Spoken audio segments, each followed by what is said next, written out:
نکاح کو صرف ایک دنیاوی رشتہ سمجھا جائے تو اس کی روح ختم ہو جاتی ہے۔ یہ صرف ایک بار کا عمل نہیں، یہ عمر بھر کا سفر ہے۔ نکاح وہ راستہ ہے جس پر چل کر آپ صرف محبوب نہیں بنتے بلکہ محب بن جاتے ہیں۔ اللہ کو شامل کر لیا جائے تو وہ رشتہ عبادت بن جاتا ہے، رحمت بن جاتا ہے، جنت کی پہلی سیڑھی بن جاتا ہے۔ اگر نکاح مہنگی تقریب، سونے کے زیورات اور 5 اسٹار ہوٹل کے کھانوں کے بغیر مکمل نہیں ہو رہا تو سوچیں، کیا ہم نے عبادت کو دنیا کی نمائش سے بدل دیا ہے؟ نکاح عبادت تب بنتا ہے جب اس میں دنیا کی نمود و نمائش کم اور تقوی زیادہ ہو۔ ایک عہد کریں، میں نکاح کو اللہ کی رضا، پاکیزگی اور تقوی کا ذریعہ بناؤں گا۔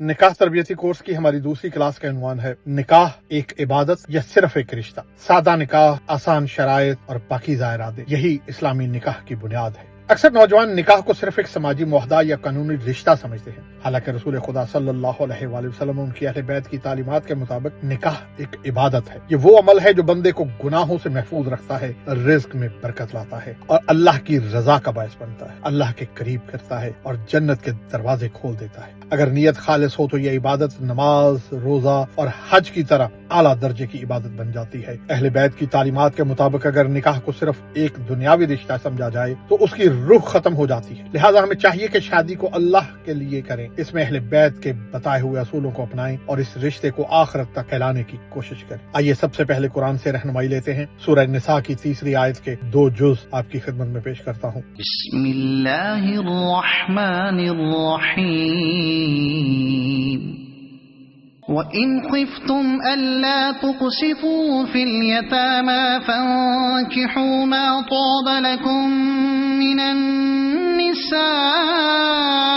مَثْنَىٰ وَثُلَاثَ وَرُبَاعَ فَإِنْ خِفْتُمْ أَلَّا تَعْدِلُوا فَوَاحِدَةً أَوْ مَا مَلَكَتْ أَيْمَانُكُمْ ذَلِكَ أَدْنَىٰ أَلَّا تَعُولُوا۔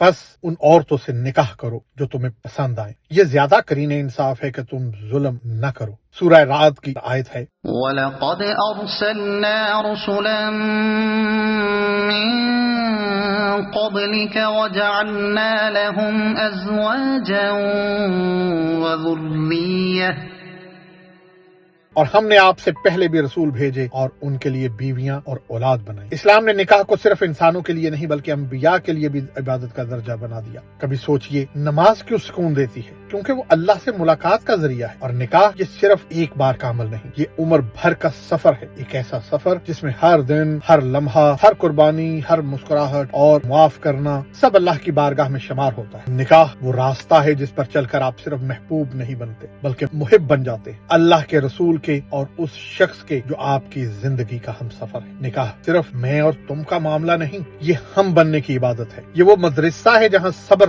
سکھایا جاتا ہے، شکر سکھایا جاتا ہے، احسان سکھایا جاتا ہے۔ اگر نیت میں صرف 2 لوگ ہوں تو وہ دنیا کا رشتہ ہے، مگر اگر تیسرے کو یعنی اللہ کو شامل کر لیا جائے تو وہ رشتہ عبادت بن جاتا ہے، رحمت بن جاتا ہے، جنت کی پہلی سیڑھی بن جاتا ہے۔ رسول خدا صلی اللہ علیہ وآلہ وسلم نے فرمایا، جو شخص خوف خدا کی نیت سے نکاح کرتا ہے اس کے لیے ہر لمحہ عبادت ہے۔ امام علی علیہ الصلوۃ والسلام نے فرمایا، نکاح پاکیزگی اور تقوی کا ذریعہ ہے اور بے نکاحی شیطانیت کا دروازہ ہے۔ امام علی ایک دفعہ فرماتے ہیں، وہ گھر جس میں نکاح ہو برکت والا گھر ہے۔ حضرت امام محمد باقر علیہ السلام فرماتے ہیں، اسلام میں کوئی عمارت یعنی نظام اللہ کو نکاح سے زیادہ پسند نہیں۔ آج اگر نکاح مہنگی تقریب، سونے کے زیورات اور 5 اسٹار ہوٹل کے کھانوں کے بغیر مکمل نہیں ہو رہا تو سوچیں، کیا ہم نے عبادت کو دنیا کی نمائش سے بدل دیا ہے؟ حضرت علی کرم اللہ وجہہ اور حضرت فاطمہ سلام اللہ علیہا کا نکاح آسمان پر ہوا، زمین پر بس اعلان تھا۔ اس نکاح میں نہ برانڈز تھے، نہ بینڈ، بس برکت اور اللہ کی رضا۔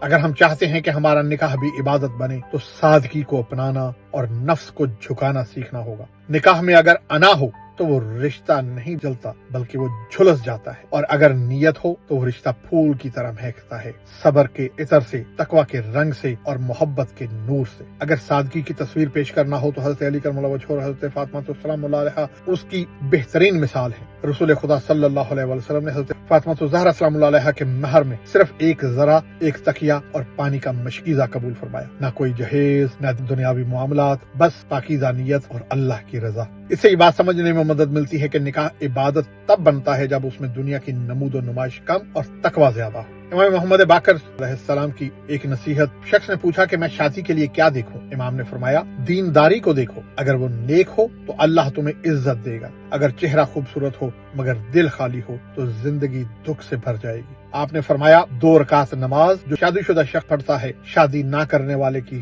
70 رکعتوں سے بہتر ہے۔ آئیے ایک تمثیلی واقعہ آپ سے شیئر کروں۔ ایک بار 2 چراغ ایک سنسان وادی میں جل رہے تھے، دونوں ایک دوسرے کے قریب رکھے گئے مگر ان کی نوعیت مختلف تھی۔ پہلا چراغ قیمتی تیل سے بھرا ہوا تھا اور اس کی بتی بھی خالص روئی کی بنی ہوئی تھی۔ دوسرا چراغ عام مٹی کا تھا، تیل بھی کمزور، بتی بھی ادھوری۔ اچانک ایک تیز ہوا چلی، کمزور چراغ فوراً بجھ گیا، مگر دوسرا چراغ جس کی بنیاد مضبوط تھی ہوا سے لرزا ضرور مگر بجھا نہیں، بلکہ اس کی لو مزید روشن ہو گئی۔ قریب بیٹھا ایک دانشور شخص مسکرا کر بولا، یہی ہے عبادتی نکاح اور رواجی نکاح کا فرق۔ جس رشتے کی بنیاد تقوی، نیت صالح اور اللہ کی رضا پر ہو وہ ہوا سے نہیں بجھتا، مگر جو صرف دنیاوی دکھاوے پر ہو وہ پہلا جھونکا بھی برداشت نہیں کرتا۔ لہذا یاد رکھیں کہ نکاح عبادت بنے تو مشکلات میں بھی روشنی دیتا ہے، ورنہ دنیا کی تھوڑی سی ہوا بھی اسے بجھا دیتی ہے۔ یاد رکھیں دل وہ چراغ ہے جو نیت کے تیل سے جلتا ہے، اگر نیت میں اخلاص ہو تو یہ چراغ طوفان میں بھی جلتا رہتا ہے، اور اگر نیت دکھاوے سے بھری ہوئی ہو تو ہلکی سی ہوا بھی اسے بجھا دیتی ہے۔ لہذا نکاح کی تیاری سب سے پہلے دل کی صفائی سے شروع کریں، کیونکہ پاک دل پاک رشتہ بناتا ہے اور پاک رشتہ اللہ کے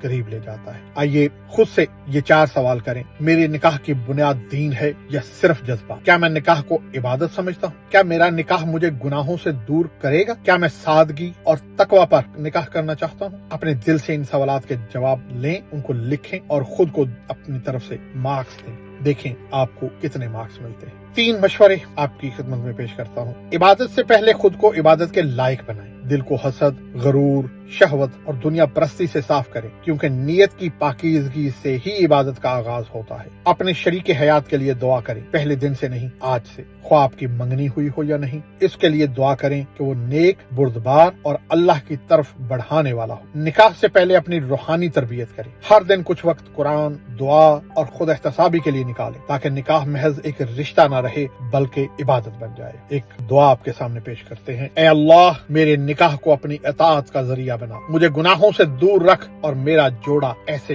شخص سے بنا جو میرا ایمان اور تیرا قرب بڑھا دے۔ آج کے دن 2 اہم قدم اٹھائیں۔ پہلا یہ اپنی نیت کو تحریری طور پر واضح کریں، میں نکاح کیوں کر رہا ہوں، کیا یہ عبادت یا رواج؟